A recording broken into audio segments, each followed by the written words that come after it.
Hello and welcome to Upgrads Offline Learning Center. I am Nachiket Dixit and I will be data science instructor for this series.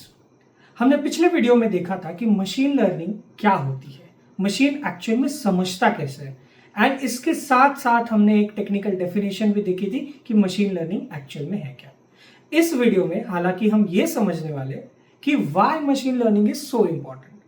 अब machine learning के बहुत सारे versions हैं, machine learning की बहुत सारी techniques है, but सबसे मेन पॉइंट हमें समझना है कि हमें ये क्यों पढ़ना जरूरी है एंड एक्चुअल में मशीन लर्निंग क्या इतना इंपॉर्टेंट है, क्या एक्चुअल में मशीन लर्निंग इतना इंपॉर्टेंट है। यस, इन सारों का जवाब आपको इसी सीरीज में मिलेगा। So let's move on to the video and समझते हैं कि why machine learning is so important. तो जैसा कि आप देख रहे हैं कि मशीन लर्निंग दिन ब दिन आपके डे टू डे लाइफ में बहुत सारे चेंजेस ला रहा है। एग्जाम्पल के तौर पर हमने पिछली बार देखा था कि यूट्यूब रिकमेंडेशन सिस्टम, ये भी एक मशीन लर्निंग का पार्ट है एंड आपको पता है ये चीज़ हमने पहले जानी नहीं थी। बहुत बार वो सजेस्ट कर देता और हमें पता भी नहीं चलता कि एक्चुअल में मशीन लर्निंग उसके बैकग्राउंड में चल रही है एंड इसी को इंटरेस्टिंग आपको तब बनता है कि why machine learning is important. अब आप समझोगे कि डे टू डे लाइफ में ये जो चीजें हो रही है, जैसे कि यूट्यूब हो गया, स्पॉटिफाई हो गया, this all comprises of machine learning and इसी मशीन लर्निंग को हम पढ़ने वाले हैं। तो मशीन लर्निंग इतना इंपॉर्टेंट पार्ट हो चुका है लाइफ का कि इसे समझना बहुत जरूरी है। मिलियन डॉलर क्वेश्चन है, ठीक है, it's a million dollar question on your screen, that is why Google, Amazon, Netflix, banks and hospitals investing millions in machine learning. क्या इतना जरूरी है रिसर्च एंड डेवलप करना? तो आंसर है यस। नॉट बिकॉज कि इससे मेरे सारी ऑटोमेशन, नॉट बिकॉज इससे मेरी सारी चीजें ऑटोमेट हो जाती है, बट ऐसा भी है कि ये बहुत सारी चीजों में मुझे हेल्प करता है, बहुत सारे पैटर्न्स को ये समझने में मदद करता है। एक छोटा सा एग्जांपल लेते हैं। हेल्थ केयर सिस्टम आपने देखा है, राइट? हेल्थ केयर सिस्टम में क्या होता है कि you usually go to a doctor. Doctor आपके प्रिकॉशनरी चीज़ें आपको पूछता है कि आपने क्या खाया था, क्या पिया था लास्ट टाइम एंड आपको कहाँ पे दर्द हो रहा है। These are all descriptive, where we describe everything and इसी को डिस्क्रिप्टिव एनालिसिस भी कहते हैं। सो डिस्क्रिप्टिव एनालिसिस में डॉक्टर आपसे पूछता है कि एक्चुअल में हो क्या रहा है सर आपको। देन आप जवाब देते हो कि सर मेरे को पेट में दर्द दे रहा है, नहीं तो मेरे को सर में दर्द दे रहा है। एंड इन सब चीज़ों के साथ डॉक्टर को थोड़ी सी आइडिया हो जाती कि आपको एक्चुअल में हुआ क्या है एंड उसके बाद वो आपको कुछ टेस्ट बताएगा, कुछ दवाइयाँ देगा and everything that happens around it. But मैं ये कहूँ कि ये दवाई या ये टेस्ट होने के बाद या कुछ वक्त के बाद आपको ये पता चलता है कि आपको कुछ बड़ी बीमारी है एंड शायद अगर वक्त होता, अगर पहले पता चलता तो मैं उसे क्योर कर सकता था। This can happen. Machine learning ये चीजें प्रिडिक्ट कर सकता है। ये दुनिया इतनी बड़ी हो चुकी है मशीन लर्निंग की कि ये सारी चीजें बहुत साल पहले मैं प्रिडिक्ट कर सकता हूं। तो यही डेटा जो हम पेशेंट्स का लेते हैं हेल्थ केयर सिस्टम्स में, वही हमें बहुत सारे पैटर्न्स को समझाता है। और देखोगे कि आपके अराउंड में बहुत सारे ऐसे पैटर्न चलते हैं जिनके बारे में आपको नहीं पता। सो जस्ट बिकॉज कि बिजनेस को ग्रो करना है, जस्ट बिकॉज मुझे राइट क्लाइंट्स को टारगेट करना है, इसीलिए मशीन लर्निंग नहीं है, but actually it will help you to boost health clients health, it will help you to boost actual cause behind that disease.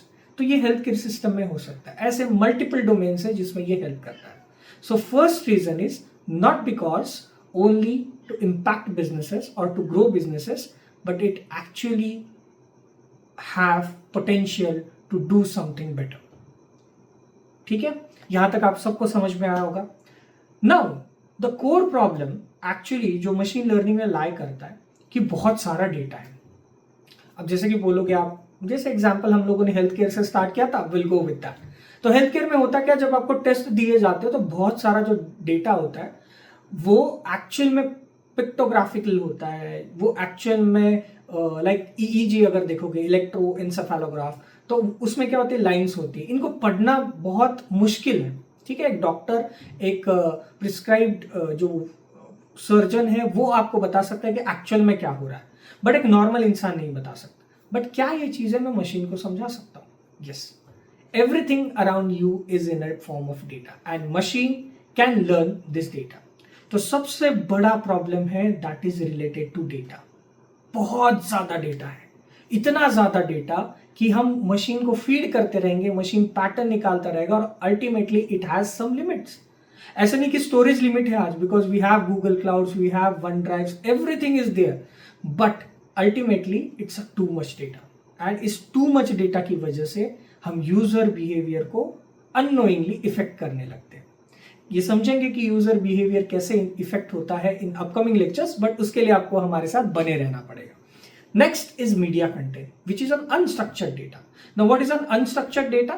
Unstructured data is generally the data which is in the form of pictorial, images, recordings, text, like that. It doesn't have a solid rows and columns. It actually is present like a picture or a text, which cannot be analyzed by a machine directly, which needs to be sorted out. So, ऐसे data को कहते हैं हम unstructured data. अब बोलोगे sir ये आपने तो बताया नहीं था कि डेटा के टाइप क्या होते हैं. डेटा के 3 टाइप होते हैं, मैंने बताया भी था. डेटा होता है 3 टाइप का. स्ट्रक्चर्ड, जो हम जनरली एक्सेल में देखते हैं, टेबल फॉर्मेट्स में देखते हैं, रोज एंड कॉलम्स में देखते हैं, these all are called as structured data.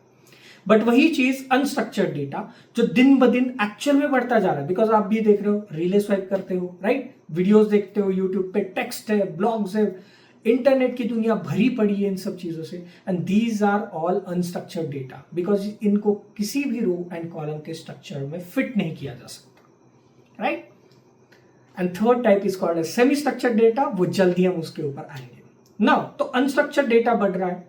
अब जब अनस्ट्रक्चर्ड डेटा बढ़ रहा है तो कोई तो सिस्टम चाहिए, एंड जब भी सिस्टम है तो सिस्टम में फॉल्ट्स तो होंगे, सिस्टम में बग्स तो होंगे, सिस्टम में कुछ न कुछ एरर्स तो आएंगे. ये क्यों हो रहा है? Because there is a amount of data जो है वो बहुत बढ़ रहा है, बहुत जल्दी जल्दी बहुत बढ़ रहा है. सो दैट्स वाई हमें नेसेसिटी है कुछ ऐसे सिस्टम की जो हमें हेल्प करे इस डेटा को सेग्रीगेट करने के लिए भी, राइट. सेग्रीगेट करने के लिए भी इंपॉर्टेंट है. पहला पॉइंट था हमारा कि मशीन लर्निंग इंपॉर्टेंट है क्योंकि वो इंपैक्टफुल चीजें कर सकता है. It can takes measurable actions. Second point is there is too much data and it needs to be sorted out, and इसीलिए भी मशीन लर्निंग इंपॉर्टेंट है. अब आते हैं नेक्स्ट चीज पे, ठीक है. सो $1,000,000 क्वेश्चन हो गया. Now the core problem is too much data. But actually क्या ये डेटा हम ह्यूमन बींग्स काम, मतलब ह्यूमन बींग का काम है इस डेटा को समझना? यस ऑफकोर्स है. बट क्या मेरे पास उतना टाइम है? क्या मेरे पास उतने लेबर है? क्या मेरे पास उतनी वर्कफोर्स है? नहीं. Every human has a limitation. उसे थोड़ी ना थोड़ी देर के लिए रेस्ट करना पड़ेगा. सेकेंडली, ह्यूमन एरर्स होते हैं. Not everybody is same, that means हर एक के एरर भी अलग होंगे. एंड जब एरर अलग होंगे तो सॉर्ट करने के लिए तरीके भी अलग होने चाहिए, लाइक दैट. तो एक अगर मशीन ही रखता हूं मैं तो मेरे एरर्स जो है वो हो सकता है बहुत सारे, बट उसका तरीका मुझे पता है सॉर्ट करने का. लेकिन ह्यूमन बींग्स के एरर डिफरेंट हो सकते हैं. हर एक का टैलेंट अपना अलग है, हर एक की चीजें अलग है, तो वो एरर्स जो है. सो ह्यूमन लिमिटेशंस को समझना जरूरी है. अब सर ये कौन सी लिमिटेशंस है? तो जैसे कि देख रहे हो इस स्लाइड में कि स्लो प्रोसेसिंग स्पीड है. अब कुछ ह्यूमन बहुत अच्छे कैलकुलेटर भी बन सकते हैं, कैलकुलेटर से जल्दी कैलकुलेट करते हैं. Yes there are people, but वो कितने परसेंट है? बहुत कम है. ठीक है, in day to day life में उनको तो लेके नहीं आ सकता. I need some system. This is the first limitation. Second is inconsistent result. मैंने बोला ना बहुत सारे लोग रहेंगे, अलग अलग एरर्स आएंगे. उन अलग अलग एरर्स को समझना बहुत मुश्किल होता है एंड उनको ट्रीट करना भी उतना ही मुश्किल होगा. इसीलिए आपको क्या जरूरत है? एक सिस्टम, एक मशीन की. Then comes the cognitive biases. Example लेता हूं. This can be a controversial example, but ये होता है. There are multiple parties within a country. ठीक है, जैसे कि इंडिया ले लो आप, और हर एक पार्टी का कुछ ना कोई रिप्रेजेंटेटिव है एंड हर रिप्रेजेंटेटिव के कुछ ना कुछ अच्छे फैक्टर्स है, कुछ ना कुछ बुरे फैक्टर्स है. नाउ इन सब में से कुछ लोग ऐसे होते हैं जो एक की तरफ ज्यादा झुकाव रखते हैं, कुछ लोग ऐसे होते हैं कि जो दूसरे की तरफ ज्यादा झुकाव. जब इन दोनों का झुकाव एक एक अपनी अपनी पार्टी की तरफ है तो आप समझ जाना एक चीज कि कुछ ना कुछ वहां पे बायस है. कभी भी एक पर्टिकुलर डिसीजन एकदम एग्जैक्ट नहीं हो सकता, ना ही वो एरर फ्री हो सकता है. बट बायस आना मतलब मैं एक तरफ झुक रहा हूं, एक तरफ मैं मुड़ रहा हूं, and that will cause the problem. हमेशा एक तरफ झुकाव अच्छा नहीं है. हर जगह नहीं है, कुछ जगह पे हो सकता है, आई एम नॉट सेइंग कि नहीं हो सकता, but yes there are certain ways in which you can create biases within that and human में वो चीज होने की possibility ज्यादा है because we are the species which get influenced by our external factors. Not only हम ही एक species नहीं है, बहुत सारी ऐसी स्पीशीज है, बट स्टिल अगर मैं ह्यूमन की बात करूं there are influential things around us जिसकी वजह से हम बायस क्रिएट कर सकते हैं. तो this is the third cognitive biases. Cognitive means brain, जो ब्रेन आप सोचने की क्षमता रखते हो, जो आपके ब्रेन में थॉट्स आ रहे हैं, दोज आर ऑल कॉग्निटिव. ठीक है, इन कॉग्निटिव प्रोसेस में कुछ ना कुछ थोड़ा सा बायस रहेगा, right. Then comes to limited by experience. क्या आज आप यहां बैठे हुए सारी चीजों को एक्सपीरियंस कर चुके हो? नहीं, आप चाहते हो एक्सप्लोर करना एंड इसीलिए आप मशीन लर्निंग में आओ ताकि मैं एक्सप्लोर करूं, राइट. जब आप पढ़ रहे हो तब भी आप बहुत सारी चीजें एक्सप्लोर कर रहे हो. सो एट द इंस्टेंट मेरे पास वो एक्सपीरियंस नहीं, एंड ऐसे ही हर एक एक्सपीरियंस भी सेम नहीं है, वो अलग अलग है. तो अलग अलग रिजल्ट्स भी आएंगे, अलग अलग चीजें होंगी, तो डिसीजन बहुत लेट होगा, एंड इसीलिए best option is to go with the machine. So these 4 human limitations actually machine learning को इस जगत में लाने के लिए हेल्प कर रहे हैं. एंड मशीन लर्निंग बहुत अच्छे से वो काम करना जानता है. क्यों? अरे सिंपल है भाई, एक मशीन है, उसी मशीन के डिफरेंट हम डेटा दे रहे हैं, डिफरेंट चीजें दे रहे हैं, but the process, the thinking process is done by a single machine, right. So इसीलिए हम क्या कहते हैं, उसमें थोड़ी कम लिमिटेशंस आती है. So these are the human limitations. तो ह्यूमन लिमिटेशंस में आते हैं हम slow processing speed. The first thing is the slow processing speed. Second is inconsistent result. Third is cognitive biases. And fourth is हो सकता है, and fourth is called as limited by experience. Not everyone is limited by experience, but there are some. Next, अब जब मैं human की बात कर रहा हूँ, ह्यूमन का कुछ इनहर्ट पोटेंशियल होता है. लाइक मैं अच्छा आर्ट एंड क्राफ्ट में कितनी भी बनने की कोशिश करूँ, there will be certain problems. पहली बात, या तो मेरे पास वो इनबॉर्न टैलेंट है, फ्रॉम जनरेशन टू जनरेशन किसी ने उसे प्रैक्टिस किया and it got to me, and इसी वजह से मैं क्रिएटिव हूँ. I am not saying everyone is not creative, but अपनी क्रिएटिविटी का अलग नजरिया होता है. I am saying about the art, right, the creative arts. So वहां पे मैं फेल कर सकता हूँ. क्यों कर सकता हूँ? बिकॉज इनबॉर्न मेरे पास टैलेंट नहीं है, एंड मैंने कितनी भी प्रैक्टिस कर ली तो मैं 10% इंप्रूव कर सकता हूँ, 20% इंप्रूव कर सकता हूँ. एंड हो सकता है इस ओपिनियन पे बहुत लोग बोले कि नहीं ये चीज नहीं होती है, बट इट्स ट्रू. उसको आप क्या बोलते हैं, इग्नोर नहीं कर सकते हो. सो लाइक दैट मैं कुछ हद तक स्केल कर सकता हूँ अपने आप. मेरी ह्यूमन की एक कैपेसिटी में 8 घंटे से 10 घंटे काम कर लूंगा, 10 से 12 कर लूंगा, 24 घंटे into 7 days. I can not work for 365 days also, right. मुझे रेस्ट की जरूरत है, तो मेरी एक लिमिटेशन है, और ये लिमिटेशन ज्यादा स्केलेबल नहीं है, बट मशीन में ये लिमिटेशन स्केलेबल है, एंड उसको स्केलेबल करना ही आपका काम होता है, राइट. देन मशीन क्या करता है, और एक अच्छी चीज, एनालाइजिंग जो पावर है बहुत फास्ट है. बहुत फास्ट होने के साथ साथ बहुत हद तक एक्यूरेट है, बिकॉज ना बायसेस है उसमें.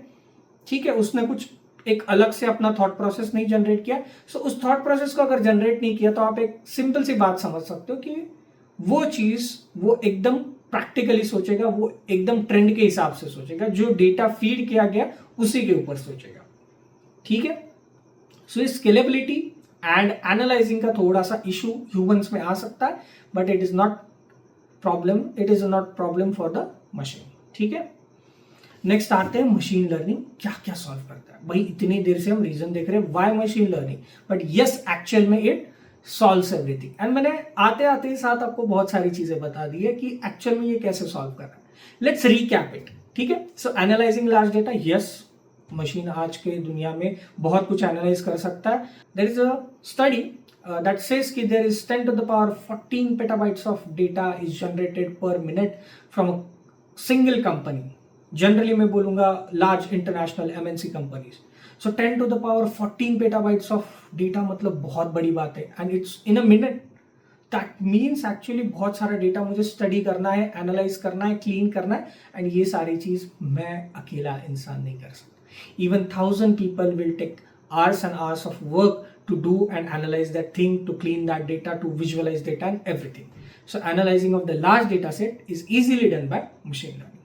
Next comes the finding of the hidden pattern. Next comes the finding of the hidden patterns. अब हिडन पैटर्न्स को समझने के लिए मुझे पहले डेटा को एनालाइज तो करना पड़ेगा, एंड इतने बड़े डेटा के साथ मैं एनालिसिस कैसे करूं, क्योंकि वो मुश्किल है। Even though I distributed with in the samples, तभी भी प्रॉब्लम होगी। एंड जब ये प्रॉब्लम होने वाली है तो बेटर ऑप्शन है मशीन को दे दो, right. Third is it can predict outcomes. अब वो एनालिसिस अच्छे से कर सकता है तो आउटकम्स भी अच्छे से प्रेडिक्ट कर सकता है। सिंपल सी बात है। सो इस पे तो मुझे लगता है कुछ ज्यादा बोलने की जरूरत नहीं है। एंड लास्टली डिसीजंस को ऑटोमेट करना। तो ऑटोमेट करना मतलब क्या है, मैं हर वो चीज ऑटोमेट करना चाहता हूं, मैं हर वो चीज ऑटोमेट करना चाहता हूं जो रिपीटेटिव है। फॉर एग्जाम्पल मुझे हर रोज आके एक ही चीज यहाँ पे बोलनी होती है। एग्जाम्पल दे रहा हूं, अब इस वार्तालाप में और इस कॉन्वर्सेशन में हम और आप हैं, राइट। एंड जब मैं आपसे बात कर रहा हूं एंड ये सेम चीज मुझे रिपीट करनी है दूसरे के लिए, तो मुझे जरूरत नहीं है ना, मैं एक्चुअली ऑटोमेट कर सकता हूं। एक बार रिकॉर्ड कर दिया, बार बार उसको दिखा दिया। दिस इज पॉसिबिलिटी, बट इसमें कुछ नया क्रिएशन नहीं है। जैसे मैं अभी आपको पढ़ा रहा हूं, हो सकता है ये प्लेलिस्ट बने, हो सकता है this can become a video and इसको आप बार बार देखो, that's a different thing. But एक अच्छी चीज भी होती है कि इसमें मेरा बहुत सारा वक्त बचा, आपका बहुत सारा वक्त बच गया कि भाई ये क्लासेस जाओ, फिर देखो, फिर रिवाइज करो।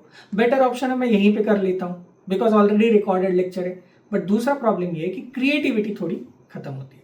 सो मैं इस पॉइंट को लेकर के आपको इतना फोर्स नहीं करूंगा कि ऑटोमेशन ही इंपॉर्टेंट है। But yes, day to day task जो रिपीटेटिव है एंड जिनमें मुझे किसी भी सुपरविजन की जरूरत नहीं है, मार्क माय वर्ड्स, किसी भी सुपरविजन की ज्यादा जरूरत नहीं है, वो सारे ऑटोमेट मैं कर सकता हूं। And yes, ML can do that. It can automate decision making. Henceforth आप एमएल को डिसीजन भी दे रहे हो।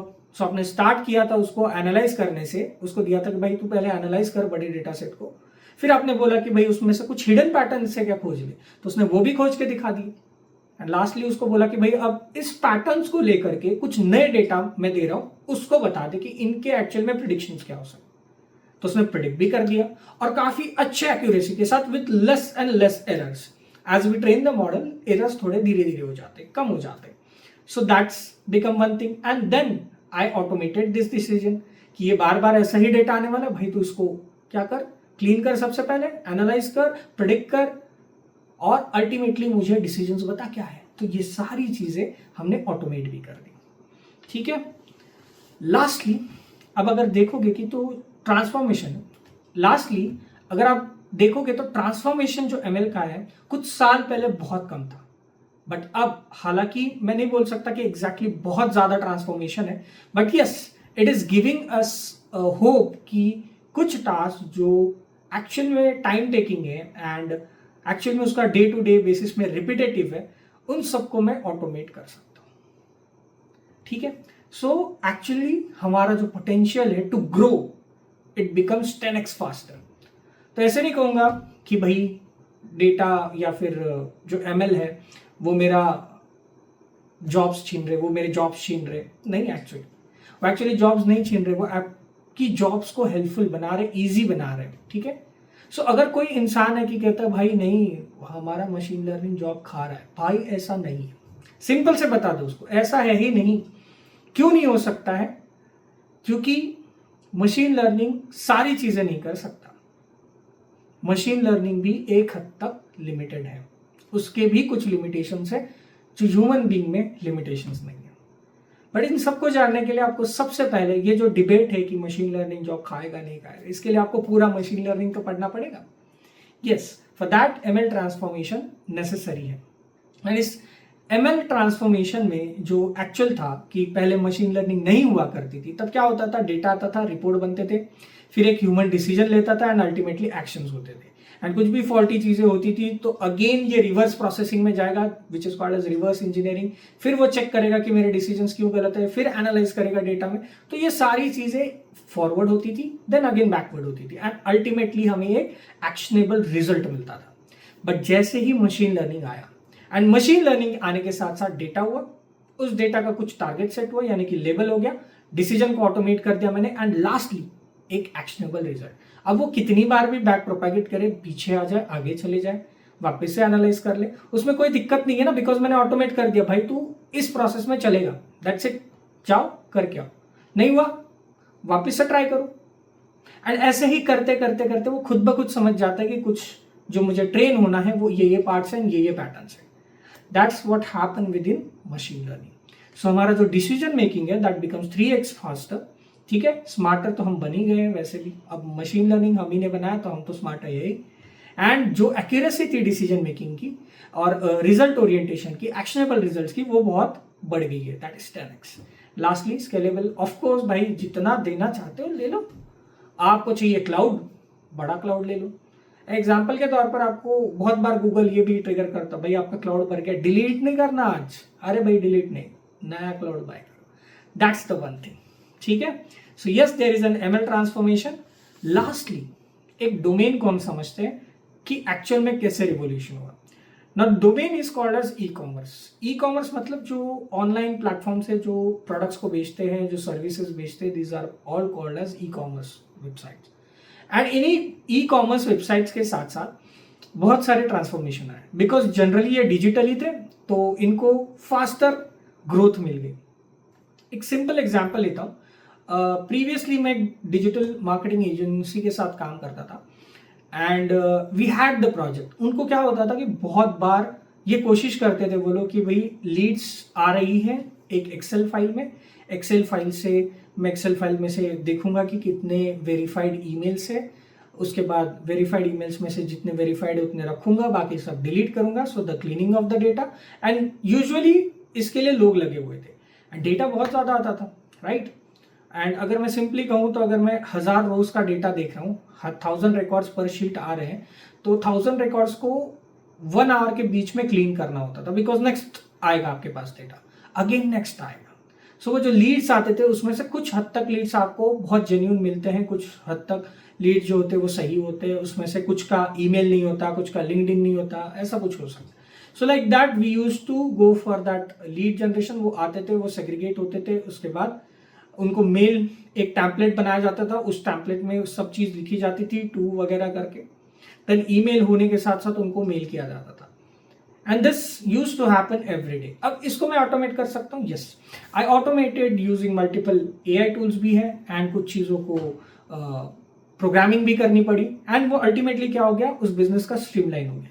Now I have created a pipeline को हम आगे पढ़ेंगे machine learning and it's an important topic. So machine learning की जो ये पाइपलाइन है, this is not an machine learning pipeline, this is actually a automation pipeline. तो वो ऑटोमेशन पाइपलाइन कैसे बनती है वो भी है।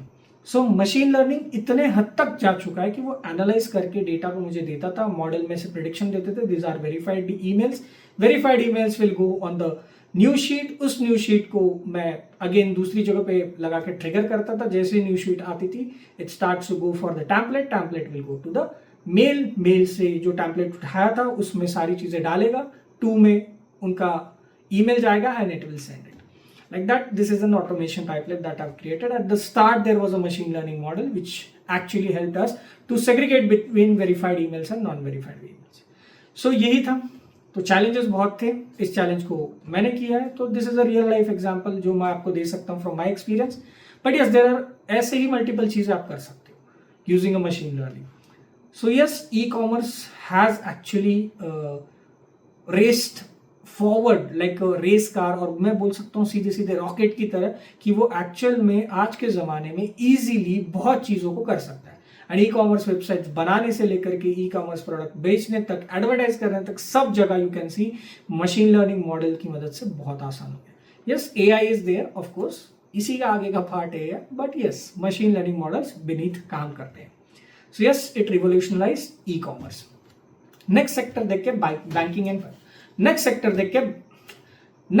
देखते हैं banking and financing. Banking and financing में अरे भाई सबसे ज्यादा प्रॉफिट वहीं हुआ है, क्योंकि banking and finances actually machine learning models पे ही चलते हैं। अब बोलोगे सर ये कैसे हो सकता है? सबसे पहला मॉडल एंड मशीन लर्निंग में सबसे इंपॉर्टेंट मॉडल जो बनता है और प्रोजेक्ट बनता है, that is called as fraud detection.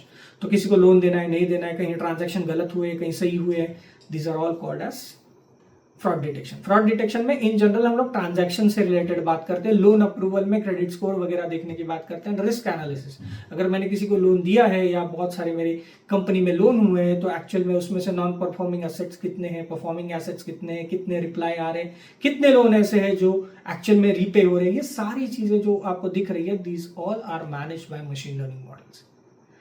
तो बैंकिंग एंड फाइनेंसेस में बहुत फायदा हुआ है इसको। So this is one of the domain, ठीक है।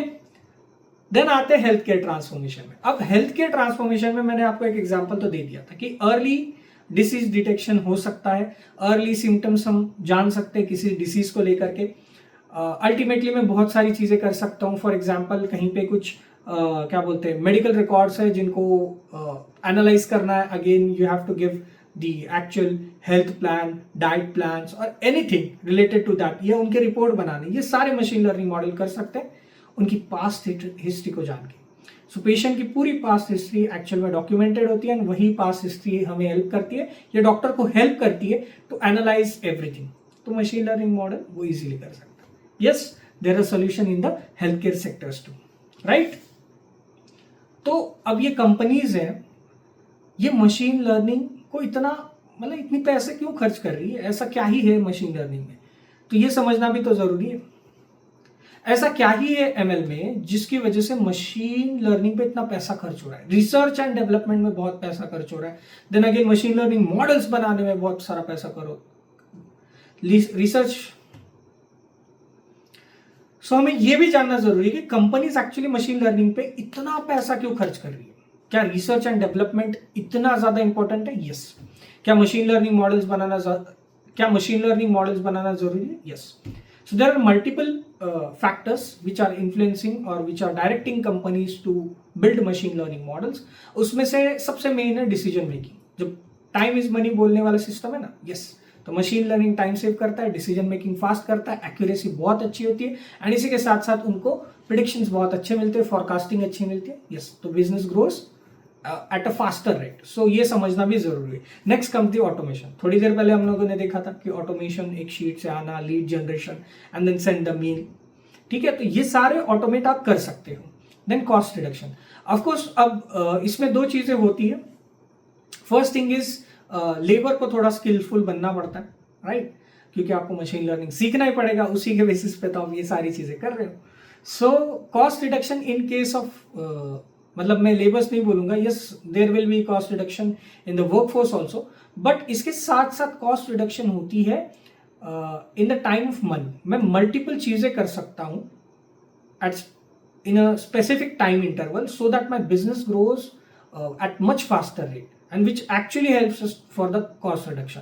अब बोलोगे सर टाइम के साथ साथ कैसे? रेंट है, सिंपली ले लो, या आप बोल सकते हो कि कितना मैंने कैपिटल पुट किया है। So even a break even point जो आएगा वो बहुत जल्दी आ सकता है एंड उसके बाद आप you can make profits also. So इन सब टॉपिक्स पे हम डिस्कस करेंगे और बहुत अच्छे से करेंगे कि एक्चुअली कॉस्ट रिडक्शन कैसे करता है। And then comes the revenue part. Of course decision fast है, आपकी कॉस्ट रिडक्शन हो रही है, ऑटोमेट हो रहा है बिजनेस, अल्टीमेटली आपका रेवेन्यू बहुत ज्यादा जनरेट हो सकता है। लाइक दिस हम क्या कर रहे हैं, सारी चीजों को समझ रहे हैं। सो अब आप ये समझ रहे हो कि why machine learning is the way. तो अलग अलग डोमेन में हमने देखा कि मशीन लर्निंग एक्चुअल में कहां हेल्प करता है and this is how machine learning is transforming everything and इसीलिए आपको पढ़ना भी जरूरी है। तो बने रहिए हमारे साथ for the next video. Until then, thank you and bye bye.